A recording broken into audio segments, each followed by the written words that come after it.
IPL 2025లో Mumbai Indians ప్లేఆఫ్స్లోకి దూసుకెళ్లింది. తమ సొంత మైదానం ముంబైలోని వాంఖేడే స్టేడియంలో జరిగిన మ్యాచ్లో ఢిల్లీ క్యాపిటల్స్పై ముంబై ఇండియన్స్ ఘన విజయం సాధించింది. ఈ సీజన్లో లీగ్ దశలో ముంబైకి ఇది 8వ విజయం.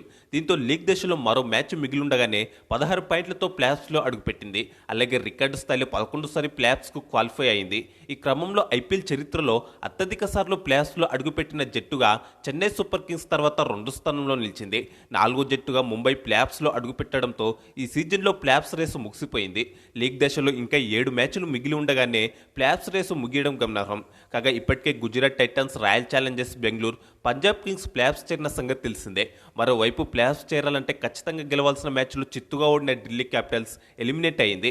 జట్టు కష్టంలో ఉన్నప్పుడు mister 360 degrees batter Suryakumar Yadav తన సూపర్ ఫామ్ను కొనసాగిస్తూ విధ్వంసకర ఇన్నింగ్స్ ఆడి ముంబై విజయంలో కీలక పాత్ర పోషించాడు. ఈ క్రమంలోనే సూర్యకుమార్ యాదవ్ ప్రపంచ రికార్డును కూడా అందుకున్నాడు. చివరిలో నమందిర్ మెరుపులు కూడా తోడవడంతో ముంబై మంచి స్కోర్ చేసింది. అనంతరం బౌలింగ్లో pace gun Jasprit Bumrah, spinner Mitchell Santner కలిసి ఢిల్లీ క్యాపిటల్స్ నడ్డివిర్చారు. దీంతో ఏ దశలోనూ లక్ష్యాన్ని ఛేదించేలా కనిపించిన ఢిల్లీ మరో 10 బంతిలు ముగిలుండగానే కుప్పకూలింది. ఇక ఈ మ్యాచ్ మొత్తంలో కలిపి ఏకంగా 7 రికార్డులు కూడా బద్దలయ్యాయి. టాస్ ఓడి ముందుగా బ్యాటింగ్ చేసిన ముంబై ఇండియన్స్ 58 పరుగులకి టాప్ 3 వికెట్లు కోల్పోయి కష్టాల్లో పడింది. 5 పరుగులు మాత్రమే చేసిన రోహిత్ శర్మ నిరాశపరిచాడు. Left arm pacer Mustafizur Rahim వేసిన 3వ ఓవర్లో మొదటి బంతికి వికెట్ కీపర్ అభిషేక్ పోరెల్కు క్యాచ్ అవుట్ అయ్యాడు. లెఫ్ట్ ఆర్మ్ పేసర్ల బౌలింగ్లో తడబడే అలవాటున్న రోహిత్ ఈ మ్యాచ్లోనూ ఆ బౌలింగ్లోనే అవుట్ అయ్యాడు. దీంతో 23 పరుగుల వద్ద ముంబై తొలి వికెట్ కోల్పోయింది. కాగా 2024 నుంచి పవర్ ప్లేలో లెఫ్ట్ ఆర్మ్ పేసర్ల బౌలింగ్లో అవుట్ కావడం రోహిత్కి ఇది 8వసారి. మొత్తంగా తన ఐపీఎల్ కెరీర్లో లెఫ్ట్ ఆర్మ్ పేసర్ల బౌలింగ్లో 566 బంతులు ఎదుర్కొన్న రోహిత్ శర్మ 135 స్ట్రైక్ రేట్తో 765 పరుగులు చేశాడు. కానీ 33 సార్లు అవుట్ అయ్యాడు. సగటు 23గా మాత్రమే ఉంది. ఈ సమయంలో రైట్ ఆర్మ్ పేసర్ల బౌలింగ్లో 2645 బంతులాడి 144 స్ట్రైక్ రేట్తో 3827 పరుగులు చేశాడు. 114 సార్లు అవుట్ అయ్యాడు. సగటు 33గా ఉంది. సాధారణంగా రైట్ ఆర్మ్ పేసర్లు ఎక్కువగా ఉంటారన్న సంగతి తెలిసిందే. అందుకే వారి బౌలింగ్లో ఎక్కువ బంతులు ఆడాడు. అలాగే మంచిగా రన్స్ కూడా చేశాడు. ఆ కాసేపటికే మంచి టచ్లో కనిపించిన one down batter Will Jacks Mukesh Kumar వేసిన పవర్ ప్లే చివరి ఓవర్లో అవుట్ అయ్యాడు. 161 స్ట్రైక్ రేట్తో 13 బంతుల్లో 21 పరుగులు చేసి భారీ షాట్కు ప్రయత్నించి విప్రాజ్ నిగమ్కు క్యాచ్ ఇచ్చి అవుట్ అయ్యాడు. విల్ జాక్స్ ఇన్నింగ్స్లో 3 4లు 1 6 ఉన్నాయి. దీంతో 48 పరుగుల వద్ద ముంబై 2వ వికెట్ కోల్పోయింది. పవర్ ప్లేలో 2 వికెట్ల నష్టానికి ముంబై 54 పరుగులు చేసింది. పవర్ ప్లే ముగిసిన అనంతరం చైనామన్ స్పిన్నర్ కుల్దీప్ యాదవ్ వేసిన మొదటి ఓవర్లోనే క్రీజ్లో సెటిల్ అయిన ర్యాన్ రికెల్టన్ భారీ షాట్కు ప్రయత్నించి అవుట్ అయ్యాడు. బౌండరీ లైన్ వద్ద ఫీల్డింగ్ చేస్తున్న మాధవ్ తివారీ వెనుకకు పరిగెత్తు చక్కగా క్యాచ్ అందుకున్నాడు. దీంతో 58 పరుగులకు ముంబై 3 వికెట్లు కోల్పోయింది. 18 బంతులు ఎదుర్కొన్న రికెల్టన్ 138 స్ట్రైక్ రేట్తో 25 పరుగులు చేశాడు. అతని ఇన్నింగ్స్లో 2 6లు ఉన్నాయి. కాగా ఈ వికెట్తో కుల్దీప్ యాదవ్ ఐపీఎల్లో 100 వికెట్లను పూర్తి చేసుకున్నాడు. ఇందుకు కుల్దీప్ యాదవ్ 97 మ్యాచ్లు ఆడాడు. దీంతో ఐపీఎల్లో వేగంగా 100 వికెట్లు తీసిన 4వ స్పిన్నర్గా నిలిచాడు.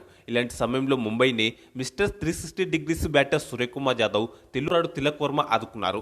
వీరిద్దరూ కాస్త స్లోగా ఆడినప్పటికీ వికెట్లు పడకుండా ఇన్నింగ్స్ను నిలబెట్టారు. వీటిలో టర్నింగ్ కూడా ఉండడంతో వేగంగా పరుగులు రాలేదు. అయితే సూర్యకుమార్ యాదవ్ తన ఫామ్ను ఈ మ్యాచ్లోనూ కొనసాగించాడు. వరుసగా 13వ మ్యాచ్లోని 25కు పైగా పరుగులు చేశాడు. దీంతో ప్రపంచంలోని అన్ని రకాల టీ20 క్రికెట్లో వరుసగా అత్యధిక మ్యాచ్లో 25కు పైగా పరుగులు చేసిన బ్యాటర్గా ప్రపంచ రికార్డు నెలకొల్పాడు. ఈ క్రమంలో 13 సార్లకు పైగా 25 పరుగులు చేసిన south Africa batter Temba Bavuma రికార్డును సమం చేశాడు. మరోవైపు సూర్య, తిలక్ కలిసి 4వ వికెట్కు 49 బంతుల్లో 55 పరుగులు జోడించారు. ఈ క్రమంలోనే ముంబై స్కోర్ 100 పరుగులు దాటింది. ఈ భాగస్వామ్యాన్ని 15 ఓవర్లో పేసర్ ముఖేష్ కుమార్ విడదీశాడు. రన్ రేట్ను పెంచే క్రమంలో భారీ షాట్కు ప్రయత్నించిన తిలక్ వర్మ బౌండరీ లైన్ వద్ద ఫీల్డింగ్ చేస్తున్న సమీర్ రిజ్వీకి క్యాచ్ అవుట్ అయ్యాడు. దీంతో 113 పరుగులకు ముంబై 4 వికెట్లు కోల్పోయింది. 1 4 1 6తో 100 స్ట్రైక్ రేట్తో 27 బంతుల్లో 27 పరుగులు చేశాడు తిలక్ వర్మ. ఆ కాసేపటికే 3 పరుగులు మాత్రమే చేసిన కెప్టెన్ హార్దిక్ పాండ్యా కూడా అవుట్ అయ్యాడు. దీంతో 16.3 ఓవర్లలో 123 పరుగులకు ముంబై సగం వికెట్లు కోల్పోయింది. 18 ఓవర్లు ముగిసే సమయానికి 132 పరుగులు మాత్రమే చేసింది. దీంతో ముంబై టోటల్ స్కోర్ 150 పరుగులకు మించి రాదనిపించింది. సరిగ్గా ఇలాంటి సమయంలోనే చివరి 2 ఓవర్లలో సూర్యకుమార్ యాదవ్, నమందిర్ రెచ్చిపోయారు. ముఖేష్ కుమార్ చెమీర బౌలింగ్ని ఊచకోత కోస్తూ పెను విధ్వంసం సృష్టించారు. బౌండరీల వర్షం కురిపించారు. ముఖేష్ కుమార్ వేసిన 19 ఓవర్ మొదటి బంతికి 6 కొట్టిన సూర్యకుమార్ యాదవ్ 36 బంతుల్లో హాఫ్ సెంచరీని పూర్తి చేసుకున్నాడు. ఈ సీజన్లో సూర్యకి ఇది 4వ హాఫ్ సెంచరీ. ఓవరాల్ ఐపీఎల్ కెరీర్లో 28వ.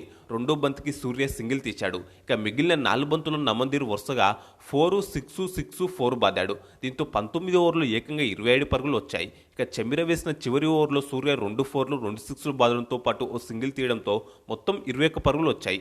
చివరి 2 ఓవర్లలోనే ముంబైకి ఏకంగా 48 పరుగులు వచ్చాయి. చివరి 12 బంతులు 5 6లు 4 4లు వచ్చాయి.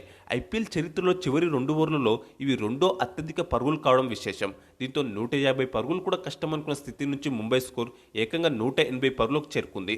నిర్ణీత 20 ఓవర్లలో ముంబై ఇండియన్స్ జట్టు 5 వికెట్ల నష్టానికి 180 పరుగులు చేసింది. 169 స్ట్రైక్ రేట్తో 43 బంతుల్లోనే 73 పరుగులు చేసిన సూర్యకుమార్ యాదవ్ ఏకంగా 300 స్ట్రైక్ రేట్తో 8 బంతుల్లోనే 24 పరుగులు చేసిన నమన్దీర్ నాటౌట్గా నిలిచారు. సూర్య ఇన్నింగ్స్లో 7 4లు 4 6లు ఉండగా నమన్దీర్ ఇన్నింగ్స్లో 2 4లు 2 6లు ఉన్నాయి. వీరిద్దరూ కలిసి 5వ వికెట్కు 21 బంతుల్లోనే అజేయంగా 57 పరుగులు జోడించారు. ఢిల్లీ బౌలర్లలో ముఖేష్ కుమార్ 2 వికెట్లు తేగా చెమీరా, ముస్తఫిజర్, కుల్దీప్ యాదవ్ తలో వికెట్ తీశారు. కుల్దీప్, విప్రేజ్ నిగమ్, ముస్తఫిజర్ పొత్తు బౌలింగ్ చేసినప్పటికీ ముఖేష్ కుమార్, చెమీరా భారీగా పరుగులిచ్చారు. అనంతరం 181 పరుగుల లక్ష్యంతో బరిలోకి దిగిన ఢిల్లీ క్యాపిటల్స్ 4.2 ఓవర్లలోనే 27 పరుగులకే టాప్ 3 వికెట్లు కోల్పోయి కష్టాలు పడింది. 2వ ఓవర్లో 6 పరుగులు చేసిన ఫాఫ్ డూప్లెసిస్ను దీపక్ చహార్, 3వ ఓవర్లో 11 పరుగులు చేసిన కేఎల్ రాహుల్, ట్రెంట్ బౌల్ట్, 4వ ఓవర్లో 6 పరుగులు చేసిన అభిషేక్ పోరల్ని స్పిన్నర్ విల్ జాక్స్ పెవిలియన్ చేర్చాడు. వరుసగా 3 ఓవర్లలో 3 వికెట్లు తీసిన ముంబై బౌలర్లు ఢిల్లీని దెబ్బ కొట్టారు. అయితే ఈ మ్యాచ్లో చేసిన రన్స్తో కేఎల్ రాహుల్ ఈ సీజన్లో 500 పరుగులను పూర్తి చేసుకున్నాడు. ఐపీఎల్లో ఒక సీజన్లో 500కు పైగా పరుగులు చేయడం రాహుల్కి ఇది 7వసారి. దీంతో అత్యధిక సార్లు ఈ ఘనత సాధించిన రెండో బ్యాటర్గా డేవిడ్ వార్నర్తో కలిసి రాహుల్ సమంగా ఉన్నాడు. 8 సార్లు 500కు పైగా పరుగులు చేసిన విరాట్ కోహ్లీ ఈ జాబితాలో మొదటి స్థానంలో ఉన్నాడు. మరోవైపు ఈ సీజన్లో దీపక్ చహర్, ట్రెంట్ బౌల్ట్ కలిసి పవర్ ప్లేలోని 8 వికెట్ల చొప్పున పడగొట్టారు. దీంతో ఈ సీజన్లో పవర్ ప్లేలో అత్యధిక వికెట్లు తీసిన బౌలర్ల జాబితాలో 2వ స్థానంలో నిలిచారు. కాగా వెంటనే 3 వికెట్లు కోల్పోయినప్పటికీ క్రీజ్లోకి వచ్చినప్పటి నుంచి విప్రేజ్ నిగమ్ ధాటిగా బ్యాటింగ్ చేశాడు. పవర్ ప్లేలో ఢిల్లీ 3 వికెట్ల నష్టానికి 49 పరుగులు చేసింది. ఆ కాసేపటికి 181 స్ట్రైక్ రేట్తో 11 బంతుల్లో 20 పరుగులు చేసిన విప్రేజ్ నిగమ్ స్పిన్నర్ మిచెల్ షాట్నర్కు స్టేట్ క్యాచ్ ఇచ్చి అతని బౌలింగ్లోనే అవుట్ అయ్యాడు. పిచ్చులో టర్న్ ఉండడంతో స్పిన్నర్లు బౌలింగ్ చేస్తున్న సమయంలో ఒకనొక టైంలో ముంబై జట్టు స్టంప్స్ వద్దనే ఏకంగా ఫీల్డర్లను మోహరించి పరుగులు రాకుండా కట్టడి చేసింది. దీంతో T20 మ్యాచ్ను చూస్తున్నామా లేదంటే టెస్ట్ మ్యాచ్ను చూస్తున్నామా అనే ఫీలింగ్ కూడా కలిగింది. ఆ తర్వాతి ఓవర్లోనే 2 పరుగులు చేసిన క్రిస్టన్ స్టబ్స్ను pace gun Jasprit Bumrah leg బైస్లో అవుట్ చేశాడు. దీంతో 65 పరుగులకే సగం వికెట్లు కోల్పోయిన ఢిల్లీ క్యాపిటల్స్ పీకలో కష్టాలు పడింది. ఈ సమయంలో ఢిల్లీని సమీర్ రిజ్వీ, అశుతోష్ శర్మ ఆదుకునే ప్రయత్నం చేశారు. ఇద్దరు కలిసి 6వ వికెట్కు 30 బంతుల్లో 38 పరుగులు జోడించారు. ఈ క్రమంలో ఢిల్లీ స్కోర్ 100 పరుగులు దాటింది. ముంబై ఫీల్డర్లు 1-2 క్యాచ్లు వదిలేయడం కూడా వారికి కలిసి వచ్చింది. కానీ left hand spinner Mitchell Shatner 15వ ఓవర్లో ఢిల్లీని గట్టి దెబ్బతీశాడు. పార్ట్నర్షిప్ను బ్రేక్ చేయడంతో పాటు ఒకే ఓవర్లో సమీర్ రిజ్వీ, అశుతోష్ శర్మను పెవిలియన్ చేర్చాడు. దీంతో ఇక ఢిల్లీ ఓటమి ఖరారైంది. 35 బంతుల్లో 39 పరుగులు చేసిన సమీర్ రిజ్వీ క్లీన్ బౌల్డ్ కాగా 16 బంతుల్లో 18 పరుగులు చేసిన అశుతోష్ శర్మ స్టంప్ అవుట్ అయ్యాడు. ఆ తర్వాతి ఓవర్లో 3 పరుగులు చేసిన అరంగేట్ర బ్యాటర్ మాధవ్ తివారీని బుమ్రా క్లీన్ బౌల్ చేశాడు. ఆ వెంటనే 7 పరుగులు చేసిన కుల్దీప్ యాదవ్ను స్పిన్నర్ కరణ్ శర్మ పెవిలియన్ చేర్చాడు. 19వ ఓవర్లో ముస్తఫిజర్ రహమాన్ను బుమ్రా డక్అవుట్ చేశాడు. దీంతో 18.2 ఓవర్లు మాత్రమే బ్యాటింగ్ చేసిన ఢిల్లీ క్యాపిటల్స్ 121 పరుగులకే కుప్పకూలింది. 59 పరుగుల భారీ తేడాతో ముంబై ఇండియన్స్ ఘన విజయం సాధించింది. ముంబై బౌలర్లలో left hand spinner Mitchell Santner, pace gun Jasprit Bumrah 3 వికెట్లతో చెలరేగారు. ఇద్దరు పరుగులను కూడా రాకుండా కట్టడి చేశారు.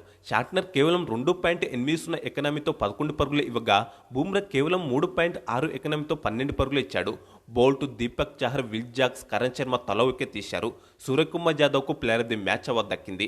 కాగా ఐపీఎల్ చరిత్రలో ఢిల్లీపై ముంబైకి ఇది 21వ విజయం. దీంతో ఐపీఎల్ చరిత్రలో ఒక ప్రత్యర్థిపై అత్యధిక మ్యాచ్లు గెలిచిన జట్ల జాబితాలో ముంబై 2వ స్థానానికి చేరుకుంది. ఈ జాబితాలో ఇదే 21 విజయాలతో చెన్నై, కోల్కతా కూడా ఉన్నాయి. కాగా కోల్కతాపై 24 విజయాలు సాధించిన ఇదే ముంబై ఇండియన్స్ ఈ జాబితాలో మొదటి స్థానంలో ఉంది. కాగా ఈ మ్యాచ్లో తీసిన వికెట్ల ద్వారా ఐపీఎల్ చరిత్రలో ఢిల్లీ క్యాపిటల్స్పై అత్యధికంగా 28 వికెట్లు తీసిన బౌలర్గా పేస్ గన్ జస్ప్రీత్ బుమ్రా చరిత్ర సృష్టించాడు. ఈ క్రమంలో గతంలో 27 వికెట్లు తీసిన సునీల్ నారాయణ్ను అధిగమించాడు.